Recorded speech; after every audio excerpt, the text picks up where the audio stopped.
바울은 오늘 본문에서 내가 복음을 부끄러워하지 아니하노니 그래서 왜 나는 절대로 이 복음을 전하는 거 부끄러워하지 않겠다. 우리가 그래야 될 줄로 믿습니다.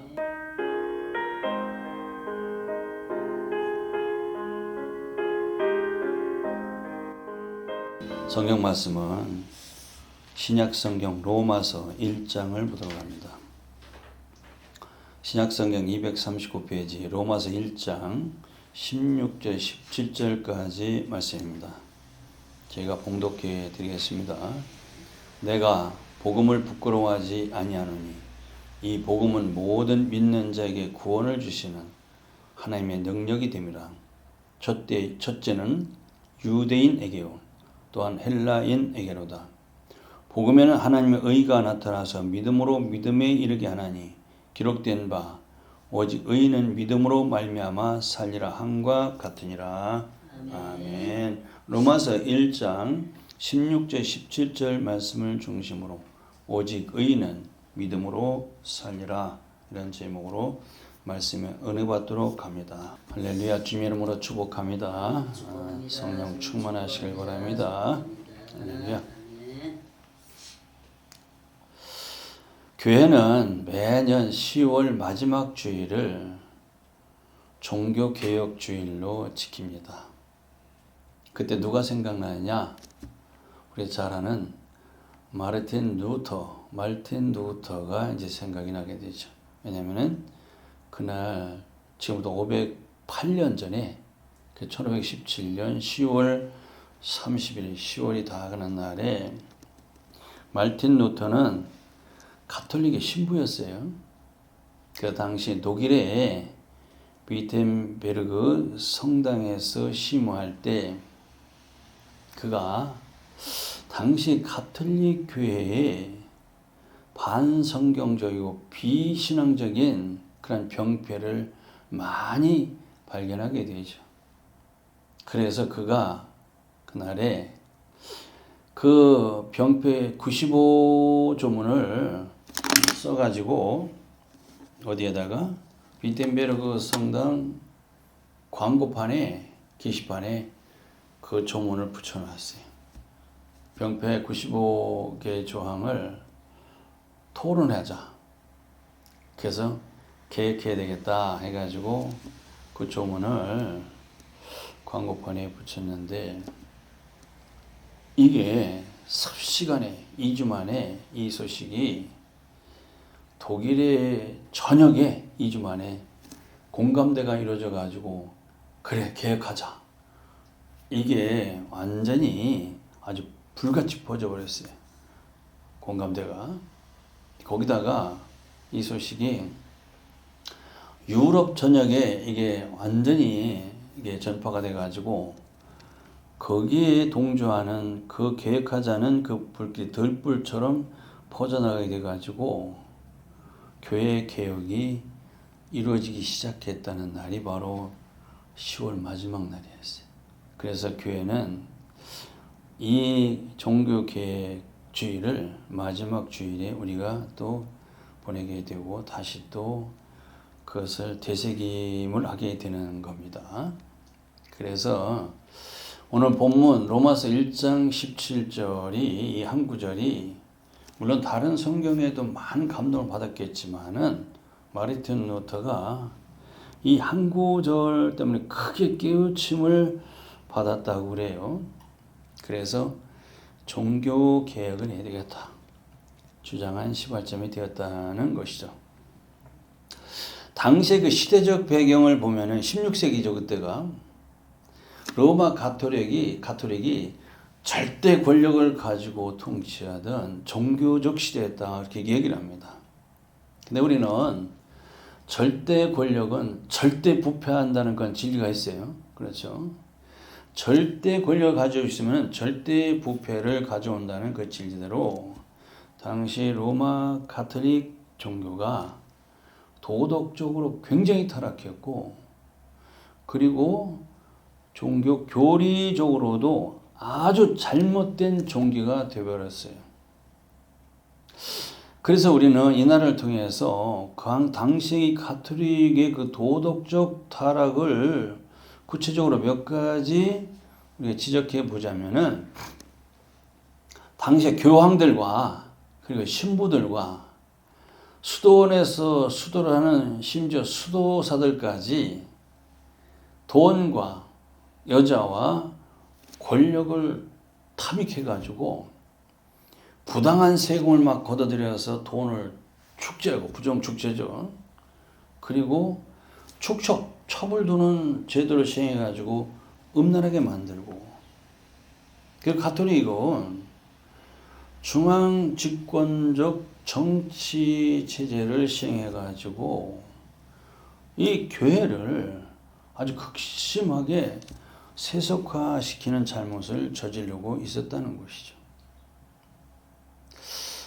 그래서 교리적으로도 잘못된 점을 우리가 지적한다면은 성경은 우리에게 하나님의 은혜와 믿음을 통해서 구원받는다는 이 복음을 우리에게 가르쳐 주시는데, 당시 가톨릭은 모든 진리와 계시는 인간의 이성에 기초하고 인간의 그 이성에 의해서 바로 이해가 될 수 있다고 주장하고, 그리고 이성의 지위를 높여 가지고 결국 구원의 방법을 은혜와 믿음이 아니라 인간들이, 사람들이 만들어 놓은 그 의식, 제도, 인위적인 노력, 그리고 고행과 선행을 해야 된다는 것을 강조했다는 겁니다.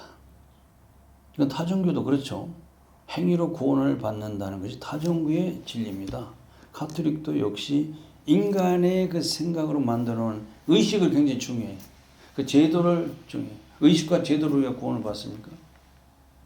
그리고 이 사람이 인위적인 노력으로 구원을 받는다는 것이죠. 그리고 고행을 해야 돼. 착한 일 선행을 해야 구원을 받는다. 이게 강조를 했단 말이에요. 그만큼 교리적으로 잘못된 것을 바로잡는 것이 개혁입니다. 결국 사람의 생각을 이 하나님께 주신 이 말씀으로 주시는 이 하나님의 생각으로, 그죠? 돌이키는 것, 뉴턴이라고 하죠. 이 고치는 것을 개혁의 의미가 있다는 겁니다. 이와 같이 종교 개혁은 말틴 루터의 개인적인 노력만이 아니라 당시에 수많은 사람들이 공감을 했죠. 많은 개혁자들이 한 200년에 걸쳐 가지고 이 잘못된 그것을 고치기 위해서, 개혁하기 위해서 수많은 사람들이 헌신과 희생이 있었어요. 뭐가 잘못됐다고요? 로마 가톨릭의 반성경적이고 비신앙적인 것이 잘못됐다. 이것을 개혁하게 되었다. 그 말이에요. 그 말틴 루터가 그 광고판에, 게시판에 95개의 조항을 긴 것을 지금 우리가 일일이 그걸 하나하나 다시 되새길 수는 없어요. 제가 말씀드린 왜 시간상 할 수가 없습니다. 그러나 거기에서 세 가지 중요한 중대한 명제가 있어요. 제목이. 이게 핵심인데 이것만 알아도 돼요. 그래서 우리가 매년 이때만 되면은 이것을 다시 되새겨 보는 겁니다. 왜냐면은 그 병폐가 가톨릭만이 아니에요. 개혁해서 개신교라고 하는 이 기독교도 역시 거기에서 벗어나면 안 된다고 말이죠. 그래서 우리가 꼭 알아두셔야 되는 것이 바로 당시에 말틴 루터가 주장했던 3대 명제가 있어요. 핵심. 그 세 가지를 우리가 되새겨 보기로 하는데, 첫 번째로 보면 우리가 잘 아는 오직 성경으로 돌아가자 이거예요. 당시 그 가톨릭의 그 신앙과 행위의 규범은 성경에 두지 아니하고 성경보다도 그 가톨릭의 전승, 그렇죠? 유전의 비중을 더 두었다는 겁니다. 유전은 기록되지 않은 이 말로 계속 전해내오는 구전을 또 말하고 있습니다. 그리고 역대 종교회의에서 채택한 여러 가지 신조, 그리고 로마 가톨릭의 그 교황들이 선포한 포고령, 이것을 하나님의 그 성경 말씀과 동일선상에 둔다든지 아니면 이것을 성경보다 더 우위에 두는 그러한 잘못을 저지르고 있었다는 겁니다. 여기에 대하여 루터와 그 종교 개혁을 애쓰는 분들이 이건 아니다. 이건 로마 가톨릭은 완전히 반성경적이고 비신앙적인 사상이 반대예요. 우리는 이 성경만이 무한 하나님의 말씀, 그죠? 그 말씀의 신앙과 행위를 유일한 규범으로 우리가 삼고 믿는다. 그래서 오직 성경이다 그 말이에요. 성경이란 하나님 주신 이 말씀을 믿는 것이며 우리는 신구약 66권을 완전한 하나님 말씀으로 믿는 겁니다. 믿으시기 바랍니다. 이걸 주장한 것이죠. 오직 성경입니다. 이걸 돌아가야 돼요. 두 번째는 오직 은혜로 돌아가자 이겁니다. 돌아가자. 그러니까 신자는 누구든지 다 하나님 앞에 나아갈 수가 있다는 것이죠. 왜 그러냐면 신자는 다 만인 제사장, 신자 한 분 한 분, 교인 한 분 한 분이, 성도 한 분 한 분이 다 하나님 앞에 제사장으로 누군지 하나님 앞에 나아갈 수가 있게 되었어요. 그런데 로마 가톨릭은 사제만이 제사장의 기능을 가지고 있다고 해서 일반 신자는 주님께 직접 나아갈 수가 없어서 사제, 신부죠. 신부는 중보자를 통해서 나아갈 수 있다고 했어요. 또 사제만이 희생 제사를 드릴 수 있어서 사제가 신부가 미사를 드림으로써 신자 하나님께 나아갈 수 있다고 주장해요. 사제에게 죄를 고백하는 고해성사가 있죠. 우리가 잘 아듯이 신부는 사람의 죄를 사죄하는 권세를 가지고 있다.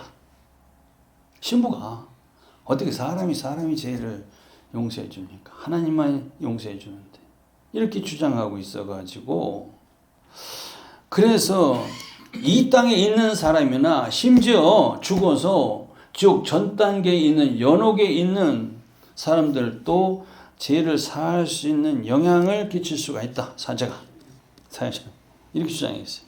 거기다가 면죄부까지 파는 그러한 일을 하게 된 것이다 그 말이죠. 이런 잘못된 규율에 대하여 루터나 개혁자들은 죄인은 오직 하나님의 은혜로 구원을 얻는 것이며 모든 신자는 모든 성도는 다 하나님 앞에 제사장으로 직접 나아갈 수 있다고 주장하는 겁니다. 이게 맞습니다. 믿으시기 바랍니다. 그 증거가 바로 베드로전서 2장 9절에 있어요. 너희는 택하신 족속이요 왕같은 제사장이라 그 말씀이 근거로 해서 우리 모든 성도는 다 제사장으로 누구든지 하나님 앞에 나아갈 수가 있다고. 그래서 우리는 예수님의 또 다른 중보자나 구약시대 드린 그 속죄 희생 제물이나 교황 같은 대언자가 필요가 없다는 겁니다. 예수의 피의 공로를 가지고 언제나 하나님께 담대히 나아갈 수 있는 제사장들이 된 걸 믿으시기 바랍니다. 우리가 그렇게 되어 있다 그 말이죠. 그래서 오직 우리는 예수의 공로로 구원받고 하나님께 나아갈 수 있으니까 오직 하나님의 은혜로 구원받는다 그 말이에요. 그래서 에베소서 2장 8절에 너희가 그 은혜로 인하여 믿음으로 말미암아 구원을 얻었나니 이것이 너희에게 난 것이 아니요 하나님의 선물이라. 이것을 믿는 겁니다. 하나님의 은혜로 우리가 예수 믿어서 구원받게 된 걸 믿으시기 바랍니다. 그래서 세 번째는 그 믿음으로 돌아가자 그 말입니다. 오직 믿음으로 돌아가자 그거예요. 명제가. 그래서 오직 성경, 오직 은혜, 오직 믿음으로 이 세 가지가 종교 개혁의 최대 명제였어요. 오직 믿음으로 돌아가자. 이게 오늘 로마서 본문 1장 17절에 오직 의인은 믿음으로 말미암아 살리라 한 것 같으나 똑같아요. 이 한마디 말씀을 성경에서는 나무 보시죠. 나무에 수많은 잎사귀가 있죠. 잎사귀 하나 보잘것없죠. 그런데 이 성경 한마디, 구절 한마디를 성경에서는 하나의 잎사귀로 표현하는 내용이 나와요. 그게 뭐냐면은 계시록 22장 2절에 보면은 그 나무 잎사귀들은 만국을 소성하기 위하여 있더라 그랬어요. 에스겔서 47장 12절에도 보면은 그 잎사귀는 약재료가 되라 그랬어요. 무슨 밖에는 저 나무 잎사귀 얘기하는 것으로 보이시는데 그게 아니라 그 잎사귀가 뭐냐면은 예수님은 생명나무죠. 생명나무 잎사귀를 얘기하는데 예수님께서 생명나무 되셔서 예수께서 주시는 그 한마디 한마디가 한 잎사귀와 똑같다는 것을 비유적으로 말씀하고 있는 겁니다. 그래서 창세기 1장 1절 뭐예요? 태초에 하나님이 천지를 창조하시니라. 이 한마디. 여기 하나의 잎사귀와 똑같아요. 이 한마디가 하나님은 창조주 되시고 인간 하나님께 만드셨지 진화론자가 주장하는 원숭이가 진화해서 인간이 됐다는 진화론을 완전히 무력화시켜버려요. 그렇죠. 이 한마디가. 그리고 주님이 주신 이 한마디가 바로 온 세상에 잠자는 영혼들을 다 깨우게 하시고 죽은 영혼들을 살리게 되는 말씀이 되는 것을 증명하고 있는데도 그렇죠.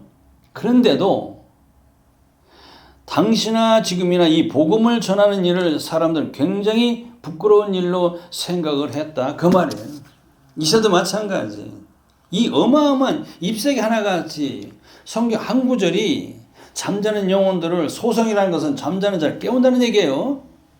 그 잎사귀 하나가 계시록 22장 2절에 그 나무 잎사귀가 만국을 소성케 하려 했지 않습니까? 그 문장이 뭐냐면은 그 영적으로 죽어있는 잠자는 자들을 그 말씀 한마디가 깨워주게 된단 말이에요. 일깨워준단 말이에요. 그리고 죽을 영혼을 살려주신다는 것인데 이렇게 말씀, 이 복음을 전하는 것을 이런 말씀을 전하는 것을 사람들이 굉장히 부끄럽게 생각을 했다. 이새도 그렇게 생각해가지고 전도를 좀처로 하지 않으려고 그래. 부끄러워가지고. 당시에 왜 그렇게 이 복음을 부끄러워했냐 그 말이죠. 예수님 당시 어떻게 죽으셨다고요? 십자가 처형으로 예수님 죽으셨잖아요. 그래서 유대인들은 저 십자가 처형은 아주 중범인 그 흉악한 정치범이나 흉악한 강도살인자들을 십자가에 못 박아 처형을 하는데 예수께서 구세주라는 예수께서 십자가에 처형돼서 죽은 것이 너무나도 부끄럽다는 거예요. 그 당시 로마인들은 아니 왜 하필이면 십자가에 죽냐 미련하게. 그리고 예수 십자가 죽음이 바로 복음인데 그렇죠. 예수 십자가 죽음을 전하는 것이 복음이에요. 이게 중요합니다. 그런 것을 왜 전하냐 미련스럽게. 그래서 로마 사람들은 아주 그런 것을 미련하게 생각하고 유대인들은 그것을 아주 부끄러운 일로 생각했기 때문에 아주 전하는 것을 싫어했다 그 말이죠.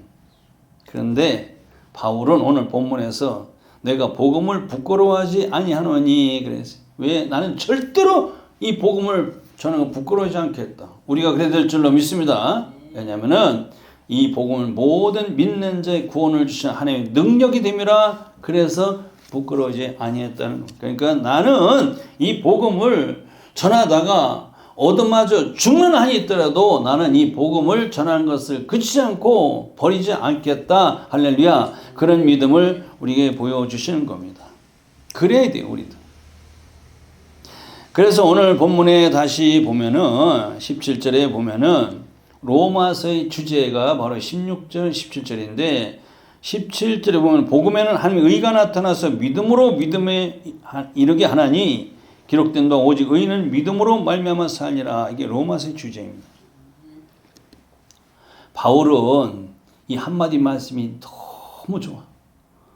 그냥 좋은 게 아니라 너무 깨달음이 컸어요.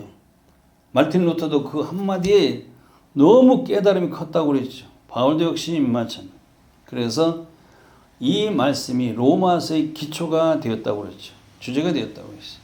16절, 17절 보면은 기독교의 주제가 되는 단어가 나와요. 거기 보면은 복음이 나오고 구원이 나오고 하나님의 능력이 나오고 믿음이 나오고 하나님의 의가 나오는 이게 기독교의 주제가 되는 겁니다.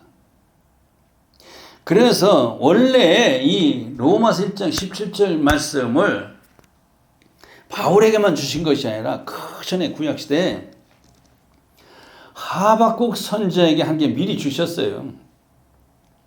하박국 2장 4절에 이 말씀을 하게 주셨어요. 하박국 2장 4절에 보면은 그러나 의인은 그 믿음으로 말미암아 살리라. 이 말씀이 기초가 되어서 바울은 로마서, 갈라디아서, 히브리서 이 세 권을 기록하는 기초가 되었다. 이렇게 얘기를 합니다. 그래서 하박국 2장 4절, 로마서 1장 17절, 갈라디아서 3장 11절, 히브리서 10장 38절 똑같아요. 뭐예요? 그러나 의인은 믿음으로 말미암아 산다. 오직 의인은 믿음으로 말미암아 산다. 똑같은 내용이라 그 말이에요. 이게 얼마나 중요합니까? 그래서 다 17절에 보니까 복음에는 하나님의 의가 나타났다 그랬습니다. 이 의가 복음에 나타나는 이 의가 내게 접붙임을 받아야 내가 의인이 되는 거예요. 이 의는 한글로 의는 한문으로 보면은 오를 의자인데 이 한문이 굉장히 영감이 있어요. 이 오를 의자가 두 자가 합해서 오를 의자가 되어 있어요. 그렇죠? 오를 의자 보면은 양양 밑변에 나 아자가 붙은 것이 오를 의자입니다. 이게 바로 의요, 의. 이게 굉장히 영감이 있는 단어인데 이게 뭐냐면은 어린 양 대신 예수님과 내가 접해야 임마누엘입니다. 하나가 돼야 바로 우리가 의인이 된다는 거예요. 임마누엘이라는 거 있지 않습니까? 임마누엘. 그래서 복음에 하나님의 의가 나타났다는데 이 의가 구원의 핵심이에요. 이 의가 뭐냐면 바로 예수 그리스도를 의미합니다. 이 의가. 그래서 내가 예수를 믿어서 주님과 내가 하나가 되었을 때 그때 구원이 성립이 된다는 그런 의미를 가지고 있는 걸 믿으시기 바랍니다. 이제 17절에서 믿음으로 믿음에 이르게 하나니 이 말은 믿음으로 믿음에 이르게 하나니 참 성도들은 성경 읽으면서도 이게 무슨 얘기지? 그렇죠? 저도 처음에 그랬으니까 뭐 믿음으로 믿음에 이르게 이 말은 작은 믿음에서 큰 믿음으로 나아가는 것을 의미하게 됩니다. 그러니까 성경에 나오는 선지자들과 예수님의 제자들이 처음부터 큰 믿음, 깊은 믿음이 있는 게 아니었어요. 그렇죠? 보면은 우리 성도들도 마찬가지예요. 처음 믿을 때 초신자를 믿었다가 그게 작은 믿음이죠. 점점 신앙의 연단을 받죠. 그렇죠? 많은 믿음의 연단과 시련을 통과해서 그걸 자꾸 통과하면 뭐요? 산전수전을 겪었다고 하지 않습니까? 신앙에도 마찬가지예요. 이렇게 겪어본 사람이 그 믿음이 깊어지고 커지는 겁니다. 그래서 그런 사람은 이제 주님을 또 뭐라고 했어요? 생명수 시내가가 나오는데 생명수 시내가가 주님을 의미합니다. 역시. 그래서 생명수 시내가에 드는 주님께 믿음의 뿌리를 깊게 내리는 사람이 있고 아직 뿌리를 못 내린 사람이 있어요. 교회 다니면서도. 그렇죠? 나무는요, 시냇가에 믿음의 그 시냇가에 뿌리를 깊게 내린 나무는요, 더위가 온다든지 가뭄이 온다든지 추위가 온다든지 어떤 태풍이 불어도 끄떡없이 견뎌요. 견고합니다. 마찬가지. 생명수 시내 대신 예수님께 믿음의 뿌리를 내리는 성도가 똑같아요. 그 나무에게 가뭄과 더위와 그냥 태풍 막 이런 시련이 뭐냐면은 우리 성도들이 삶 속에서 다가오는 염려, 시련, 고난과 시험거리를 의미하게 되죠. 이 나무를 옮겨 심으면요, 조경하는 사람들한테 들으면 잘 알아요. 나무를 옮겨 심으면은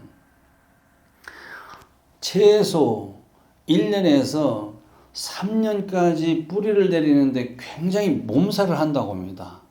우리가 알지는 못해도 몸살을 한다. 그래서 가로수로 옮겨 심은 곳에 이렇게 보지 않습니까? 1년, 2년이 지나도 옆에 나무는 그냥 잎이 푸르고 아주 활기찬데 옮겨 심은 나무는 뿌리를 제대로 박지 못하면 내리지 못하면은 보면은 잎새 좋고 활기가 없어요. 초라해요. 그렇죠? 교회 안에서도 마찬가지. 성도는 하나님께 세상이라는 저 땅에서 세상에서 뽑아가지고 생명수 시냇가가 되는 이 교회로 옮겨 심은 나무와 똑같다는 거예요. 그래서 교회는 이 말씀의 시냇가와 똑같은데 교회 안에서 믿음의 뿌리를 내리도록 본인이 힘을 써야 돼요. 그걸 누가 어떻게 합니까? 남이 도와줄 수가 없어요. 본인이 노력해야 되겠죠. 그렇지 않으면은 교회 안에 들어왔다 해서 다 천사만 있는 게 아니에요. 천국이 되는 게 아닙니다. 그렇죠? 교회 안에서도 시련이 와요. 고난이 옵니다. 그리고 교회 안에서도 시험거리가 많아. 이걸 이겨내지 못하면 굉장히 마음이 상해. 그러다 보면은 믿음의 뿌리를 내리지 못하게 되는데 이 뿌리를 내리지 못하는 나무는 큰 나무가 될 수가 없어요. 역시 마찬가지 우리 성도들도 교회에서 이 믿음의 뿌리를 내려야만 좋은 그릇, 큰 그릇이 될 수 있는데 이게 안 되는 원인이 바로 믿음의 뿌리를 내리지 못했기 때문에 그렇다고 하는 거예요. 그 다시 17절에 믿음으로 믿음에 이르게 하라는데 이게 뭐냐? 그러니까 믿음으로 믿음에 이르게 하라 그렇게 하시는 말씀 이게 뭐냐고 이 출애굽하기 전에 이스라엘 백성 애굽에서 하나님 어떻게 믿었냐면은 그냥 모세를 통해서 10가지 재앙을 막 내리니까 하나님이 하시는구나 해가지고 하나님 내리시는 그 이적을 믿었어요. 그게 바로 이적 신앙이라고 합니다. 그들이 3개월 만에 시내산에 도착해서 하나님께서 율법이라는 이 말씀을 주셨죠. 말씀을 받은 후에는 이제는 그 말씀을 따라 행하는 말씀 신앙으로 살아가야 되는데 이렇게 쭉 보면은 계속 이적만 봐, 이적. 왜? 근데 말씀 신앙이 아직 안 되니까 그들을 믿게끔 하기 위해서 자꾸 이적을 보여주시는 것이죠. 그래서 말씀 신앙으로 살아가지 못하고 이적 신앙으로 살다가 결과가 어떻게 됐다고요?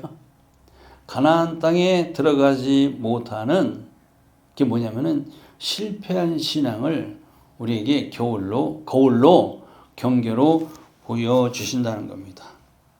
그와 같이 우리도 똑같아요. 출애굽 세상에서 우리가 교회로 빠져나왔지 않습니까? 이스라엘 백성들이 광야 생활을 교회 생활이라고 하는 거예요. 이 시대에 광야 교회라고 하지 않습니까? 우리가 지금 교회 생활을 하게 되는데 세상에 빠져나와가지고 그래서 교회에서 끊임없이 주시는 이 말씀 신앙으로 살아가야 되는데 그렇지 않습니까? 그렇게 살아가라 그 말이죠. 그래서 출애굽한 이스라엘 백성들이 그 말씀 신앙으로 살아가야 되는데 계속 이적 신앙 눈에 보이는 것 그것만 믿고 살아가다가 결국 가나안 땅에 들어가지 못하고 실패한 그들을 우리에게 보게 되는 것인데 그래서 우리도 이걸 조심해야 돼요.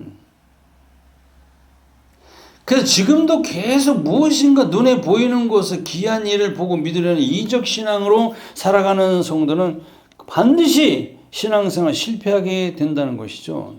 그래서 개혁이라는 것은 그런 이적 신앙에서 말씀 신앙으로 옮겨지는 것이 이 시대도 요구하는 종교 개혁인 걸 믿으시기 바랍니다. 출애굽 백성들이 성막을 중심으로 주신 말씀을 따라 믿으며 광야에 살아가야 했듯이 이제 구원받은 성도들은 어떻게 살아야 되느냐? 교회를 중심으로 주신 말씀 신앙으로 살게 되는 것이 바로 믿음으로 사는 겁니다. 그래서 믿음에서 믿음으로 이른다는 세 가지 의미가 아주 중요해요. 작은 믿음에서 큰 믿음으로 옮기는 겁니다. 지금도 마찬가지요. 그래서 눈에 보이는 것 가지고 믿으려고 하는 성도는 이적신앙이요. 그건 반드시 실패합니다. 이적신앙에서 눈에는 안 보이지만은 하나님께서 주신 이 말씀을 믿는 말씀 신앙으로 옮겨가셔야 돼요. 그래서 말씀이 중요합니다. 그래서 말씀 신앙에서 머무르면 또 안 돼. 주신 말씀을 행하는 행실의 열매를 맺는 그런 신앙으로 옮겨가시기를 주님 이름으로 축원드립니다. 그렇게 돼야 종교 개혁이 되는 것이지. 매년 이때만 되면 교회에서 종교 개혁에 대한 말씀을 계속 하긴 하는데 말로만 종교 개혁만 외치면 뭐합니까? 아무 소용이 없다는 거예요. 이제는 말씀을 결론 맺어요.